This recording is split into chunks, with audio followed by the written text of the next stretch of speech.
"You have 5 minutes to clear your desk." That's what Martin Landry said, in front of the entire executive team. He didn't raise his voice. He didn't need to. Everyone else in that glass conference room froze like they just watched someone get shot. My name's Matt. I'm 39. I live in Raleigh, North Carolina. And I just got fired by my wife's father, the CEO of Synergy Tech. Like I was a damn intern who spilled coffee on a server.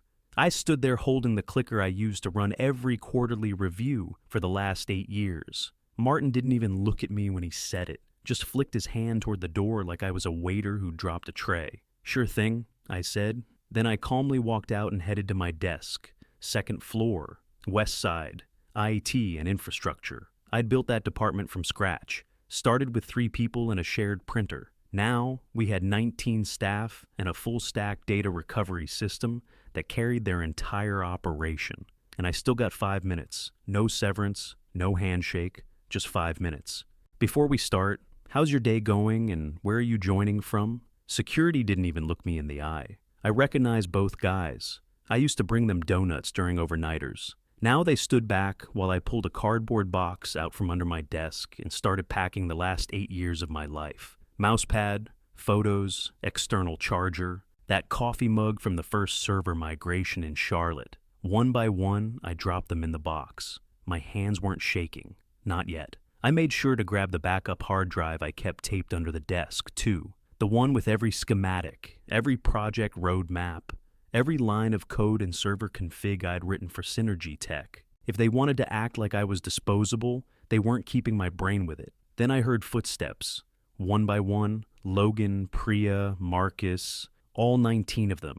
My crew, my team, the ones I stayed late with, pulled weekends with, built everything with. They stood up and followed me, silent as hell. You could hear the shock settle on the exec floor like dust. Jenna didn't show. Not a text. Nothing. But Amber, her best friend, now VP of Operations, stood by the elevator with her arms crossed and that little smirk she always got when she thought she'd won something. Like this was a game. I walked out first. 19 people behind me. Not one executive said a word. I was done being the quiet workhorse. But before I explain what happened next, I need to tell you how we got here.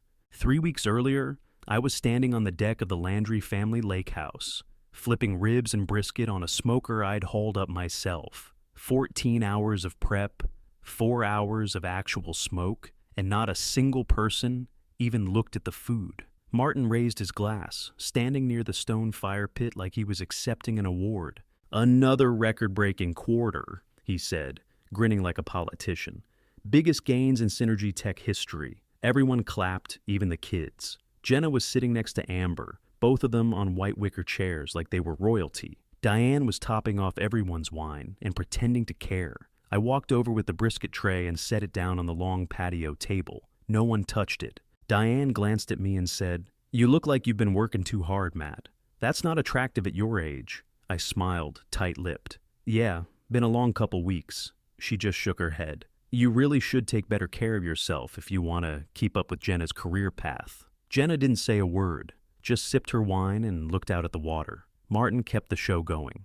"Amber's been stepping up," he said, raising his glass again. "Real leadership instincts.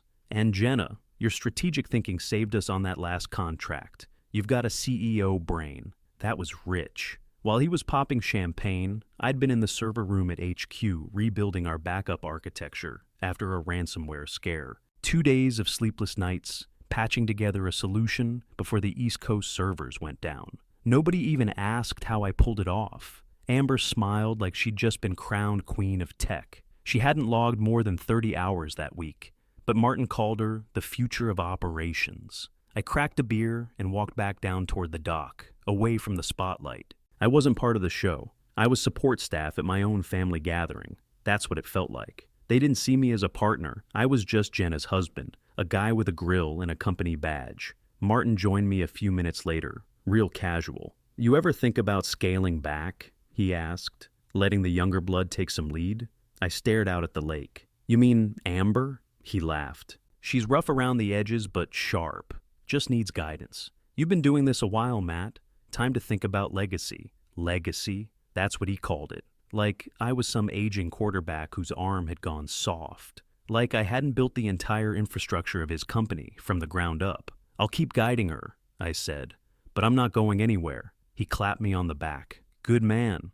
Later that night, as I was wrapping leftovers no one touched, Jenna walked by and said, "You were quiet today." I looked up. "Your mom basically told me I'm falling apart." "She didn't mean it like that." "Sure," I said. "Same way your dad didn't mean to call Amber a leader." She shrugged. "It's just family talk, Matt." But it wasn't. It was code. That whole weekend, I wasn't a husband. I was a placeholder, a checked box on a marriage resume that looked good at executive brunches. They didn't see me, and I realized then they never did. Jenna was brushing her teeth when she said it. Amber's really been stepping up. She's been putting in long hours lately. I paused mid-shirt button. "Since when?" She spat into the sink. "I don't know, last couple weeks?" That was straight up bull. Amber rolled in late half the time and left early the other half. I knew her hours. I approved her time cards. I'd been mentoring her myself. Martin's idea, of course. Just help her see how the tech works. She's a fast learner. She asked good questions. Fail-safes, admin access, server recovery, infrastructure redundancy. I thought she was actually trying to learn the system. Now I realized she was casing it. Every question had been part of a checklist, not curiosity. The next day I got the email. Subject line, client transition update from Amber Taylor to Martin Landry. But somehow she accidentally CC'd me instead of BCCing. It opened with, "Just a quick update. I've taken charge of the Morrison transition and am streamlining it ahead of schedule. Matt seems overwhelmed, so I thought I'd get ahead of it." I froze. The Morrison rebuild had been mine, start to finish. Amber missed the kickoff entirely. She was wine tasting in Napa that weekend. She hadn't touched a single line of the back end, and now she was handing in my work like it was her group project. I didn't reply, didn't call, didn't breathe for a second. I just forwarded the email to my private account, tagged it, and locked it down.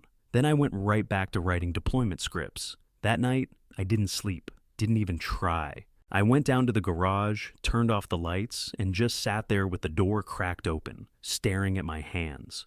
I'd burned myself twice that month, rushing patches into production, blisters still healing. And for what? I kept thinking, they're not promoting her. They're replacing me. Martin had been feeding her the roles, the meetings, the access, making it look like she was stepping up. She wasn't climbing. She was being lifted. By morning, I'd gone back through my email history, started building a trail. Every time I'd trained her, every project she skipped but later owned, every meeting where she parroted something I'd said a week earlier, like it was brand new. Amber wasn't stupid. She knew enough to look competent, but she didn't have the knowledge to keep the system alive.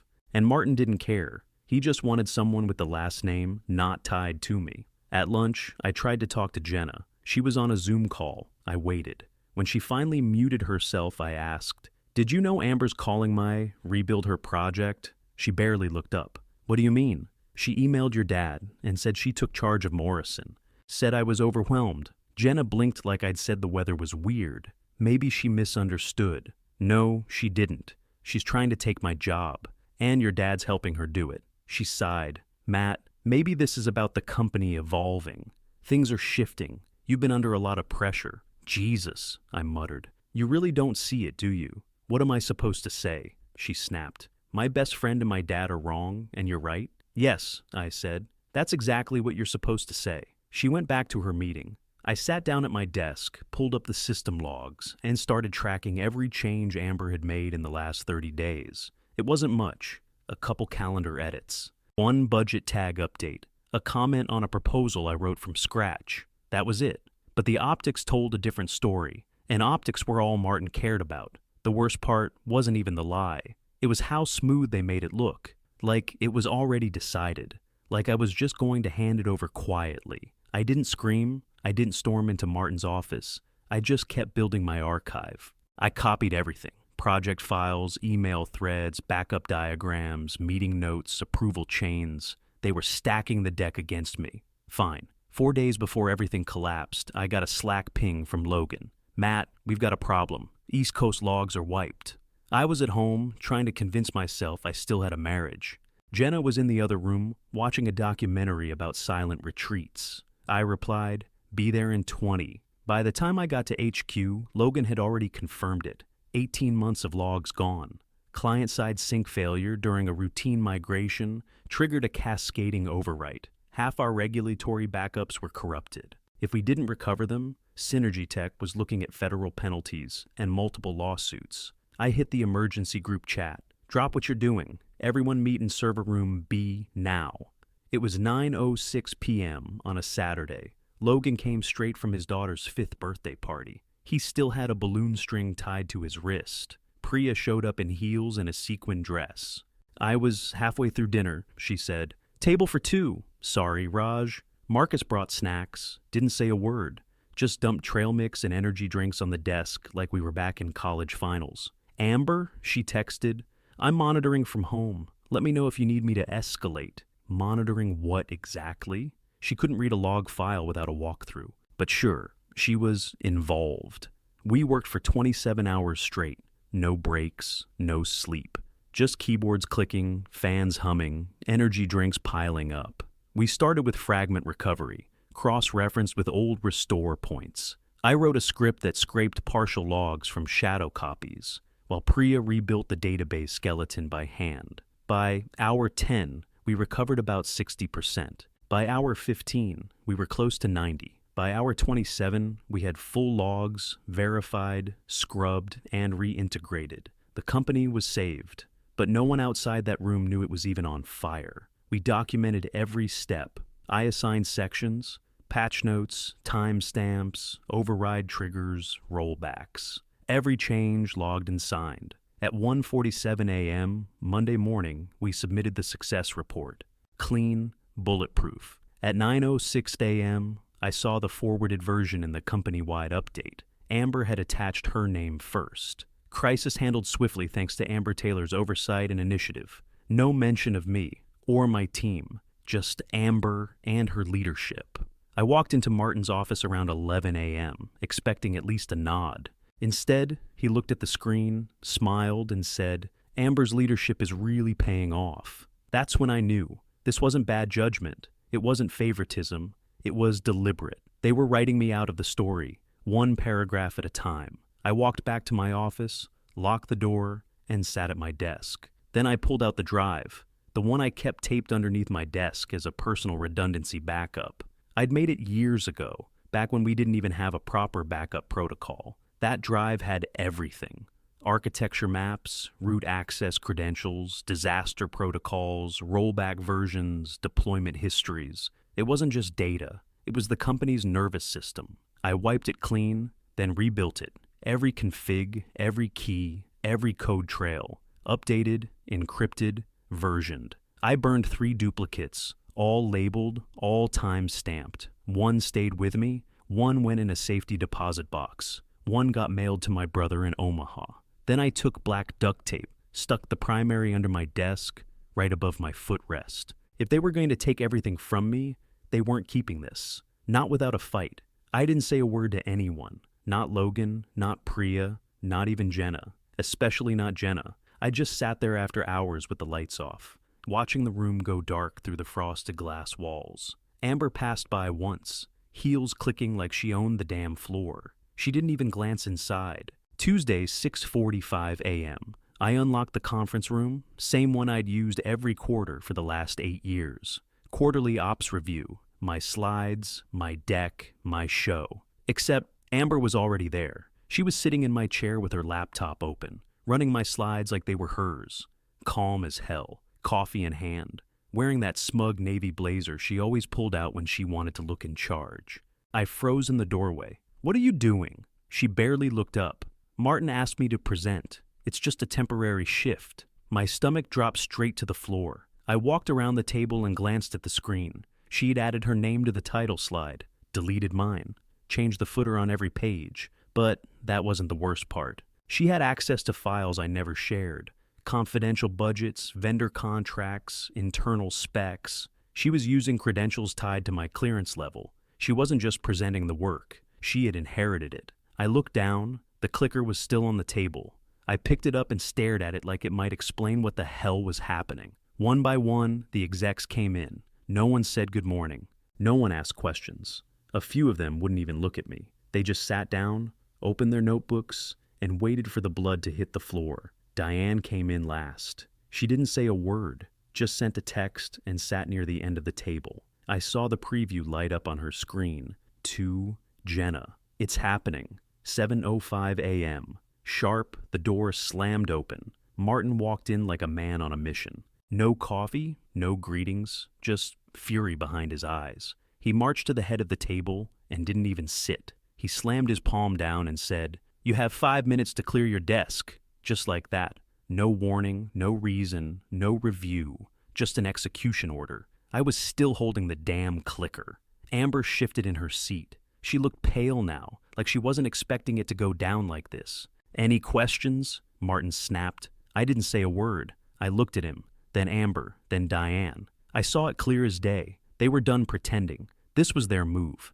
They thought I'd flip out, beg, explode, give them a scene to justify it all. Instead, I just nodded once. I placed the clicker on the table, turned, and walked out. Security was waiting by my desk. Same 2 guys I used to bring donuts to during overnight deployments. They looked miserable. One of them whispered, "Sorry, man." I reached under the desk and pulled down the backup drive I had taped there. My photo of Jenna and me from 5 years ago, and a few tech manuals I'd written. Nothing else. I packed it slow, deliberate. Let the silence stretch. Then I heard footsteps. I turned. Logan stood up first, followed by Priya, then Marcus, then everyone else. 19 people total, my whole department. They didn't say anything. They just packed their own stuff and followed me. We walked out of that office like it was a funeral march, right past the exec room where Amber was still frozen in her seat. I caught her eyes as I passed. She looked like she was going to throw up.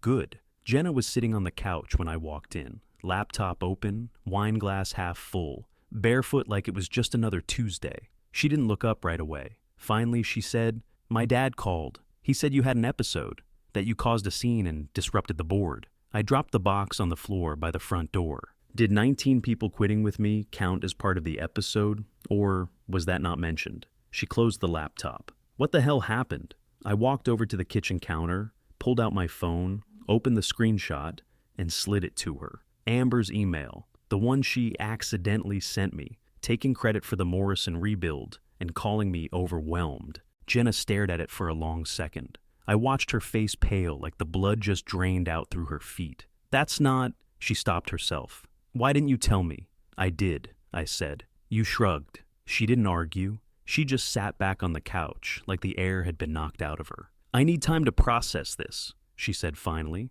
"Take all the time you want," I muttered, walking into the office and shutting the door behind me. A few minutes later, my phone buzzed. Marcus. "You see Slack?" he asked. "No, why?" "Check the channel, resignation line." I opened the app. 186 messages, all from employees, all walking out. IT, DevOps, QA, support engineers, even 2 HR managers. The thread read like a damn train leaving the station. Everyone calling it what it was: a hit job, a takedown, a betrayal. I didn't say a word. Just watched the resignations pour in like a faucet someone forgot to turn off. By the next afternoon, I had 12 emails in my inbox from clients. Some I'd never even met directly, saying they heard what happened and wanted to work with me wherever you land. That was the phrase they all kept using, wherever you land. I hadn't landed anywhere yet, but clearly people were watching.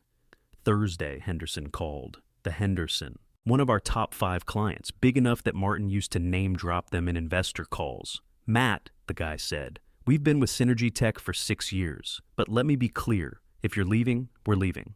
I almost dropped my coffee. I said, "Are you sure?" He laughed. "I don't even know who else to call over there. Amber, Martin, good luck. You're the reason our infrastructure even works." Friday morning, I got the email that changed everything. Subject, "Let's talk." From Carter Davis, Venture Forge Capital. They were the same firm that ghosted Martin 6 months ago during a funding round. They didn't even take the second meeting. "Now," Carter wrote, "we've been watching the walkout. Your team's loyalty speaks volumes. Loyalty's something we can't buy, but we can fund it. You want to build something new?" I sat there in my home office, doors still closed, half-empty coffee in my hand, staring at that email. Loyalty. They saw it. Everyone saw it, except the people who were supposed to. I didn't reply to Carter's email right away. I stood up, walked out to the garage, and stared at the empty space like it was some kind of test. Busted drywall, concrete floor, tool rack half full, the smell of motor oil and dust. Nothing fancy, but it was mine. I cleared everything. Sawhorses, boxes, storage bins, out to the driveway. Then I rolled in a folding table, dragged out an old office chair, and set up my laptop. No nameplate, no glass doors, just one outlet, a sticky keyboard, and a chip on my shoulder the size of the damn house. By Monday morning, Logan and Priya were there. No invite needed. They showed up with folding chairs and laptops, both of them still wearing company hoodies like war medals. Whiteboard on the wall, Ethernet cable snaked from the laundry room, marker stains on my knuckles by noon. We called it Ironclad Systems, not global anything, not synergy, ironclad, because we weren't letting anyone inside who didn't earn it. Sarah designed the logo that night, bold lettering, no curves, all spine. Marcus registered the domain before I even asked. He texted me the receipt and said, "We're live." By Wednesday, the Morrison twins were on the floor, laptops out, feet up on milk crates, already building the infrastructure map. Two of the smartest devs I'd ever hired, brothers we poached out of a college hackathon, barely legal to drink, but dangerous with a keyboard. Friday, we signed our first 3 clients. All legacy accounts from Synergy Tech, all loyal to us, not the logo. Carter's team wired in $2.4 million that same afternoon. Term sheet signed. He sent a follow-up message. "You've got 7 months of runway. Make it count." We didn't waste a second. Meanwhile, Martin tried to spin the walkout as strategic realignment on LinkedIn. He posted a photo with a coffee mug and a new intern, like that was going to cover a full department walking out mid-quarter. The caption said something about embracing change. It got 4 likes and 1 bot comment. Too late. Amber tried to fix things herself. That was the cherry on top. She accessed the production server for a legacy financial platform. Files she had no clearance to touch. Files I had specifically layered with version locks and audit triggers. She bypassed the scripts using admin-level credentials she stole from a shared test environment, and she broke it. Full corruption of the client database. 6 years of transaction history, gone.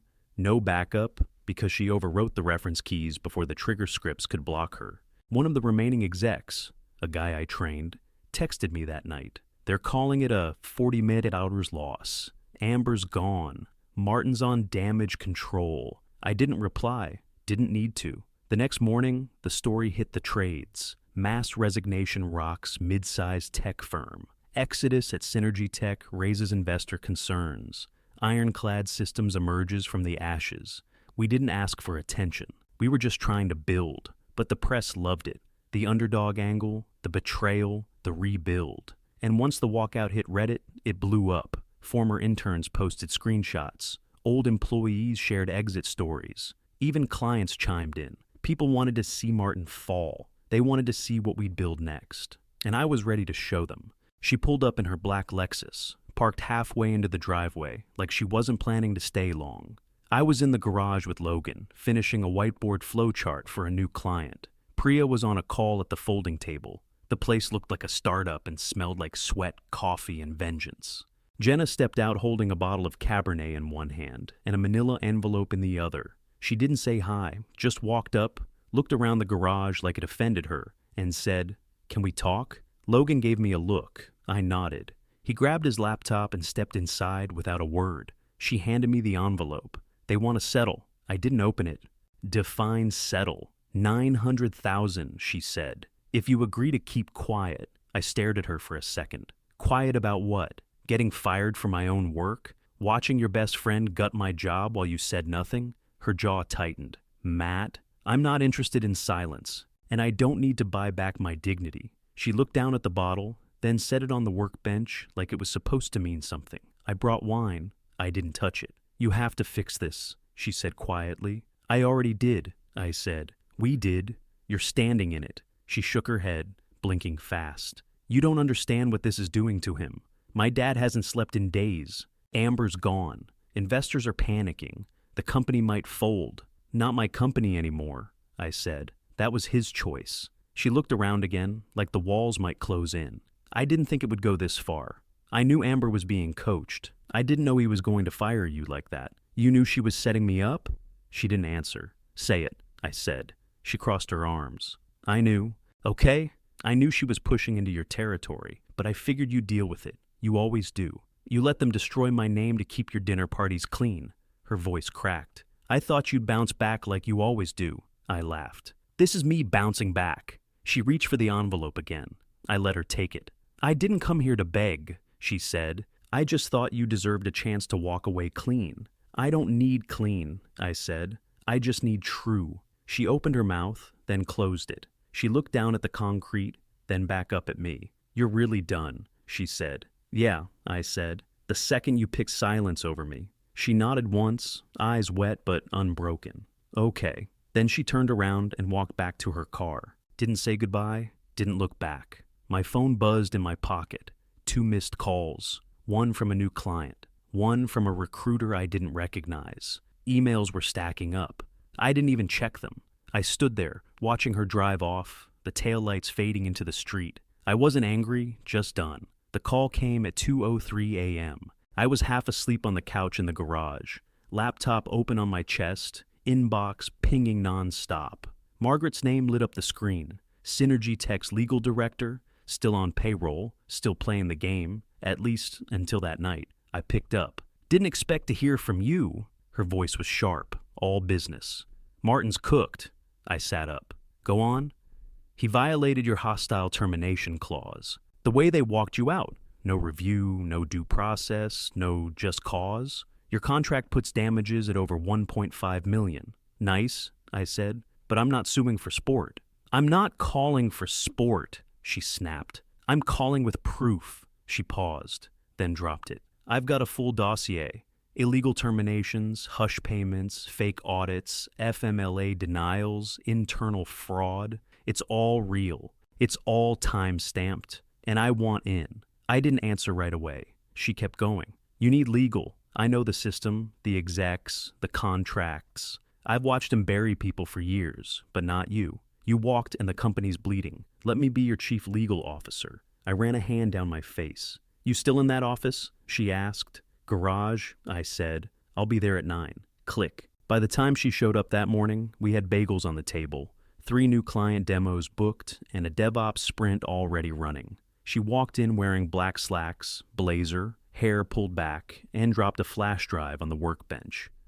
This burns everything, she said. Careful who you send it to. 1 week later, we held the press conference. Tiny rented office, beige walls, folding chairs, 23 of us crammed inside, all in clean shirts, laptops closed. We stood shoulder to shoulder in front of one mic, no stage, no PR agency, just straight talk, no corporate buzzwords, no apologies. Priya spoke first, then Logan, then me. We told the truth, the setup, the mass walkout, the rebuild, the culture that rewarded loyalty with silence and politics with promotion. Cameras rolled. Local stations picked it up.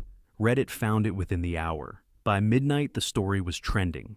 They called it the Great Tech Exodus. Clients started lining up the next morning, not just old ones, new ones, startups, hospitals, financial services firms, people sick of big-name vendors who couldn't even keep logs straight. And then came the big one, $12 million contract, 3-year deal, full digital infrastructure build. They wanted us.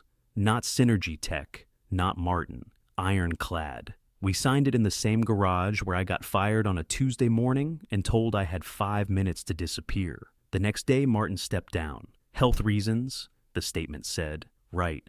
Amber, gone, deleted from LinkedIn. No goodbye post. No pivot to consulting. Just vanished. I sat back at my workbench, stared at the whiteboard, and let it all sink in. They tried to erase me, but now they were the ones off the map. 6 months in, Ironclad was valued at $60 million. We had 47 employees. None of them were family. All of them were loyal. Logan ran operations like a machine. Priya owned engineering, tighter than I ever did. Sarah rebuilt the entire client interface. Smoother, faster, smarter. The Morrison twins had their own dev pod now, and I had to book time on their calendar like a visitor. Margaret negotiated a deal with a global firm out of Chicago. Full-scale expansion. Offices in Austin, Denver, maybe Toronto. She handed me the final contract and said, "Let's take Ironclad National." I signed it on the same plywood table we'd built ourselves during the second week of launch. Sawdust still caught in the edges, corners sanded down by hand.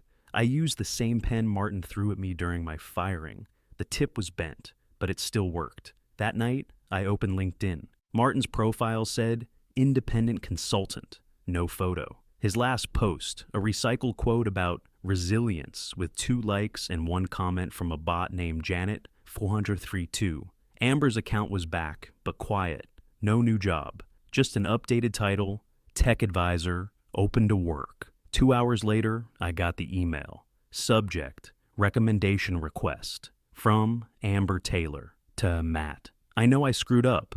I was under pressure. I should have said something. I don't expect forgiveness, but if you could write me a recommendation, I'd appreciate it. Even just a line or two. Doesn't have to be public.